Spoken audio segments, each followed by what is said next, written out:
ચાલો મિત્રો, આજે આપણે બનાવીએ કંદોઈ જેવા ગાંઠિયા ઘરે. તો એમાં શું નાખવાનું છે? આપણે આ એક વાટકી ચણાનો લોટ લીધો છે ને એક નાની અડધી વાટકી પાણી લીધું છે. આની અંદર જો આપણે લીધું છે, બરાબર.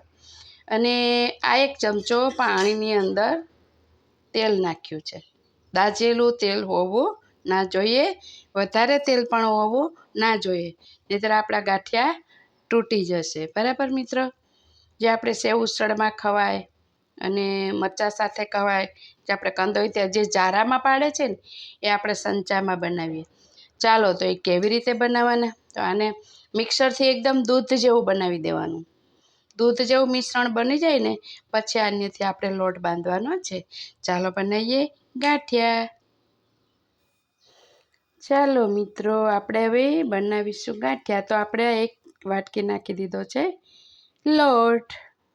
એની અંદર અડધી ચમચી હાથથી મસળીને નાખ્યા છે અજમો. અજમો એટલે નાખવાનો મિત્ર કે સ્વાદ તો આવે જ છે, પ્લસ કે ચોમાસું છે એટલે ચણાનો લોટ કોઈને નડે નહીં. ઘરમાં આપણે વડીલ હોય, ખાઈને બેસી રહેતા હોય તો એને પાચનમાં બહુ ઇઝી પડે. ગાંઠિયા એવા બનશે કે મોઢામાં મૂકો તો પાણી થઈ જાય. કોઈની ઘરે જારો ના હોય તો આપણે સંચામાં બનાવીએ, અને જારો હોય તો જારામાં ઘસીને બનાવજો. આ એકચ્યુઅલી છે જારામાં બનાવવાના, પણ હું બનાવું છું સંચામાં, જેથી કરીને હરેક ગૃહિણી આપણે ઘરે બનાવી શકે. ઓકે મિત્ર. પછી આપણે લીધો છે અડધાથી અડધી ચમચી ખારો, ટાટા ખારો લીધો છે મેં. અને સ્વાદ અનુસાર આપણે લેવાનું છે નમક, બરાબર. એમાં બહુ નમક જોઈએ નહીં. અને આપણે જે તેલ અને પાણી જે મિશ્રણ કર્યું હતું ને દૂધ જેવું, એકચ્યુઅલી દૂધ નથી પણ તેલ અને પાણી ગ્રાઇન્ડર મારો એટલે દૂધ જેવું બની જાય. આનેથી આપણે લોટ બાંધવાનો છે.